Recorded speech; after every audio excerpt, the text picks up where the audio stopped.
Hi friends, ఇంటింటి Ramayanam serial ఇవాళ ఎపిసోడ్లో అయితే కమల్ అయితే కోపంగా పోలీస్ స్టేషన్ నుంచి ఇంటికైతే వచ్చేసి ఒసేయ్ పల్లవి అని చెప్పేసి బయటికి రావి అని చెప్పేసి గట్టిగా పిలుస్తూ ఉంటాడనమాట.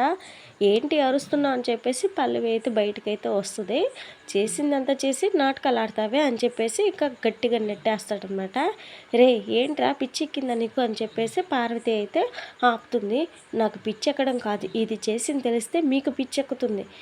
దీని నాన్న కలిసి కుట్ర చేసి మన ఇంటిని లాగేసుకున్నారు, మీ కళ్ళతో మీరే చూడండి అని చెప్పేసి ఫైనాన్షియల్ ఇచ్చిన వీడియోని అయితే అందరికీ చూపిస్తారనమాట. ఇక అది చూసి ఇంట్లో వాళ్ళంతా ఒక్కసారిగా షాక్ అయిపోతారు.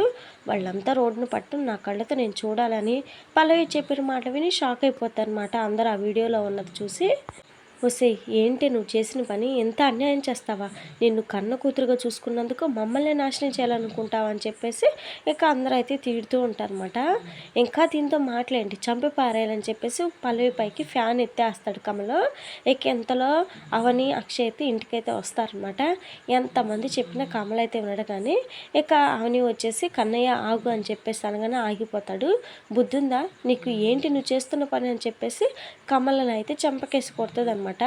ఏంటి నీ ఆవేశం, ఇదేనా నేను నీకు నేర్పిన పద్ధతి, పిచ్చేమైనా ఎక్కిందా, ఆవేశం తప్ప ఆలోచన లేదా అని చెప్పేసి తిడుతూ ఉంటుంది. ఇది ఏం చేసిందో తెలిసి కూడా ఇంకా ఆలోచించు, ఆవకాయ పెట్టు అంటావేంటి వదిన అని చెప్పేసి కమల అయితే అనగానే దేనికైనా పద్ధతి ఉంటుంది కన్నయ్య, ప్రతిదానికి ఆవేశపడటమే పరిష్కారం కాదు అని చెప్పేసి ఆమెని అయితే చెప్తూ ఉంటుంది అనమాట. నువ్వెంత చెప్పినా నేను అస్సలు వినను వదిన, ఇలాంటి దాన్ని అందుకే ఇంట్లో నుంచి గెంటేశా, కానీ తీసుకొచ్చి పెట్టారు. విడాకులు తక్కువ తోటకూర అని చెప్పి వసెయ్, నువ్వు నాకు విడాకులు ఇవ్వడం కాదే, నేనే నిన్ను వదిలేస్తున్నాను. వదిలేయడం కాదు, చచ్చావు అనుకుంటా, పదవే బయటికి అని చెప్పేసి ఇక జుట్టు పట్టుకుని బయటకైతే లాక్కుని వెళ్తూ ఉంటారు అనమాట. ఏంటి బావ రెచ్చిపోతున్నావు అని చెప్పేసి పల్లవి అయితే అనగానే ఆడదానిపై నీ ప్రతాపం ఏంటి అని చెప్పేసి పల్లవి అంటూ ఉండగానే ఇంకా ఏంటి వాగుతున్నావు అని చెప్పేసి కొట్టడానికైతే చేయలేపుతాడనమాట. ఇక ఆ చేతిని పట్టుకున్న పల్లవి అయితే విసిరి కొడుతుంది. నువ్వు చూపించింది నిజం అనుకుంటున్నావా, నిజాలు తెలుసుకోవాల్సిన అవసరం లేదా, ఆ వీడియో చూసి నోటికొచ్చినట్టు మాట్లాడుతున్నావు, నా దగ్గర ఉన్న వీడియో చూసి అప్పుడు మాట్లాడని చెప్పేసి ఇంకో వీడియో అయితే చూపిస్తుంది అనమాట. ఇక ఆ వీడియోలో పల్లవి ఫైనాన్షియల్గా వార్నింగ్ ఇస్తూ ఉంటుంది. ₹1,00,00,000 ఇంటిని 50 లక్షలకు అమ్మేయడానికి మా అవని అక్క అమాయకురాలు కాదు, మా అక్కని మమ్మల్ని మోసం చేసి ఆ ఇంటిని లాక్కోవాలని చూస్తున్నారని మాకు అర్థమైంది. మీరు ఇదంతా ఎందుకు చేస్తున్నారో, ఎవరు చేస్తున్నారో తెలీదు, తెలిస్తే మిమ్మల్ని మీతో ఈ పని చేస్తున్న ఇద్దరిని వదలను, మా ఇంటిని స్వాధీనం చేసుకొని మమ్మల్ని రోడ్డుకు లాగాలని చూస్తే మిమ్మల్ని జైలుకి పంపిస్తా జాగ్రత్త అని చెప్పేసి వార్నింగ్ ఇస్తూ ఉంటుందన్నమాట. ఆ వీడియో చూపించిన తర్వాత చెప్పండి, ఇప్పుడు చెప్పండి, వీడియో చూసారు కదా, ఇప్పుడు చెప్పండి మరి, అవని అక్కకి డబ్బులు ఇచ్చిన ఆ ఫైనాన్షియర్ని మోసం చేసిన మా డాడీని ఇద్దరిని తిట్టాను, మా మధ్య పెద్ద గొడవ అయింది, మా డాడీ తనకేం తెలియదని చెప్పినా కూడా నేను నమ్మలేదు, ఇదంతా జరుగుతుందని ముందే తెలిసే వాడితో మాట్లాడింది రికార్డ్ చేశాను, ఆ వెధవ చూపించిన వీడియో చూసి మోసం చేశానని అంటున్నారు కదా, మరి ఈ వీడియో చూసిన తర్వాత ఏమంటారు, నా దారి నేను చూసుకుంటే దర్జాగా మా ఇంటికి వెళ్ళేదాన్ని కదా, మీతో ఇక్కడే ఎందుకుంటాను అని చెప్పేసి పల్లవి అయితే అంటుందన్నమాట. ఇక ఇంతలో భానుమతి అయితే ఇందుకేరా ఆవేశపడకూడదు, వాడేదో తింగరుడు, నువ్వు లోపలికి పల్లవి అని చెప్పేసి ఇక పల్లవిని అయితే లోపలికి అయితే పంపిస్తుంది అనమాట. ఇక తర్వాత పల్లవి దగ్గరికి అయితే అవని వెళ్ళి అనుమానంగా చూస్తూ ఉంటుంది.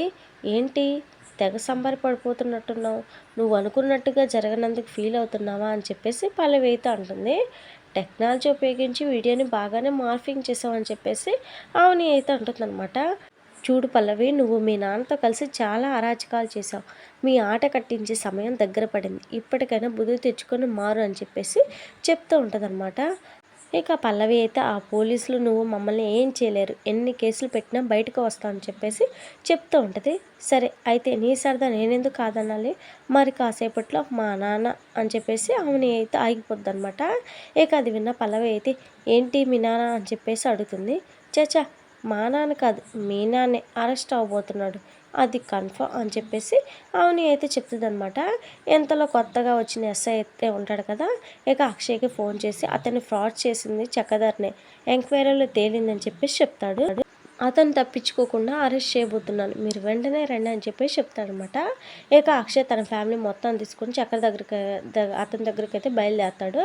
ఇక ఇందులో పోలీసులు అయితే ఫైనాన్షియల్ తీసుకొని చక్రధర్ ఇంటి దగ్గరికి అయితే వెళ్తారనమాట. ఇక అక్షయ్ అవనీలు ఫ్యామిలీతో సహా వచ్చేస్తారు. ఏమైందన్నయ్య పోలీసులతో వచ్చారండి అని చెప్పేసి రాజేశ్వరి అయితే రాజేంద్ర ప్రసాద్తో అడుగుతూ ఉంటుందన్నమాట. మీ ఆయన మాకు తీరని అన్యాయం చేశాడని చెప్పేసి రాజేంద్ర ప్రసాద్ అయితే చెప్తాడు. పోలీసులు వచ్చారు కాబట్టి బతికిపోయి, లేదంటే వీడు చేసిన పాపానికి చంపేసేవాళ్ళు అని చెప్పేసి ఇక అక్షయ్ కమల అయితే అంటారు. ఇక ఇంతలో ఎస్ఐ అయితే వచ్చేసి మిమ్మల్ని అరెస్ట్ చేస్తున్నా అని చెప్పేసి చెప్పగానే నేనే క్రిమినల్ కాదు, ఫ్రాడ్ చేయలేదని చెప్పేసి చక్రధర అయితే అనగానే మీరు నేరం చేశారని చెప్పడానికి వీడిని తీసుకొని వచ్చానని చెప్పేసి చెప్పగానే వాడెవడో ఏదో చెప్తే అరెస్ట్ చేసేస్తారా, నన్ను అరెస్ట్ చేయడానికి వారెంట్ ఉందని చెప్పేసి చక్రధర అయితే అంటాడు. ఇక ఆ ఎస్ఐ అయితే వారెంట్తో పాటు విట్నెస్ కూడా ఉందని చెప్పేసి వీడియో ప్రూఫ్ అయితే చూపిస్తారన్నమాట. ఇప్పుడు ఏమంటారని చెప్పేసి అవని అయితే తలాగరేస్తుంది. ఇక చక్రధర అయితే ఇలాంటి మార్ఫింగ్ వీడియోలు ఎన్నైనా చేయొచ్చు, నా బిజినెస్లో షేర్ ఇవ్వనందుకే వీడే మార్ఫింగ్ వీడియో చేయించాడని చెప్పేసి చక్రధర అయితే అంటాడనమాట. ఇప్పుడే కదా తెలియదు అన్నావు అతను ఎవరు, మరి షేర్ ఏంటి అని చెప్పేసి ఇక పోలీస్ అయితే అంటారనమాట. మీ ప్రశ్నలన్నిటికీ లాయర్ని తీసుకొచ్చేసి తర్వాత సమాధానం చెప్తాను, మీరు వెళ్ళండి అని చెప్పేసి చక్రధర అయితే అనగానే మీకు అంత సీన్ లేదు కానీ వచ్చి జీప్ ఎక్కండి, లేదంటే నా స్టైల్లో నేను లాక్కొని వెళ్తా అని చెప్పేసి ఎస్ అయితే అంటారనమాట. సరే మీ ఆధారాలు మీరు చూపించారు కదా, నా ఆధారాలు నేను చూపిస్తా అని చెప్పేసి చక్రధర అయితే అంటాడు. నీకు అంత శ్రమ అవసరం లేదు, ఇల్లు మొత్తం వెతికిన ఇతనికి సంబంధించిన అన్ని పేపర్లు తీసుకురండి అని చెప్పేసి ఇక ఎస్ అయితే అంటాడనమాట. ఇక పోలీసులు ఇల్లు మొత్తం వెతికి చాలా ఇంపార్టెంట్ డాక్యుమెంట్స్ అన్నీ వెతికి మరీ తీసుకొని వస్తారు. ఇక చక్రధర్ని అరెస్ట్ చేసి తీసుకుని వెళ్తారనమాట. ఇక రేపటి ఎపిసోడ్లో అయితే పోలీస్ స్టేషన్లో ఉన్న చక్రధర్ని వాళ్ళ కూతురు పల్లవి అయితే కలుస్తుంది అనమాట. డాడీ మీరేం టెన్షన్ పడకండి, మిమ్మల్ని ఎలాగైనా సరే నేను బయటికి తీసుకొస్తాను, ఇదంతా ఆ మీనాక్షి వల్లే అని చెప్పేసి ఇక మీనాక్షిని తిడుతూ ఉండగానే ఇక అవని వాళ్ళని తిడుతూ ఉండగానే ఇక అప్పుడే చక్రధర అయితే ఇక మీనాక్షికి అవనికి తనకి ఏంటి సంబంధం అన్నది ఇక మొత్తం విషయం అయితే రివీల్ చేసేస్తానమాట.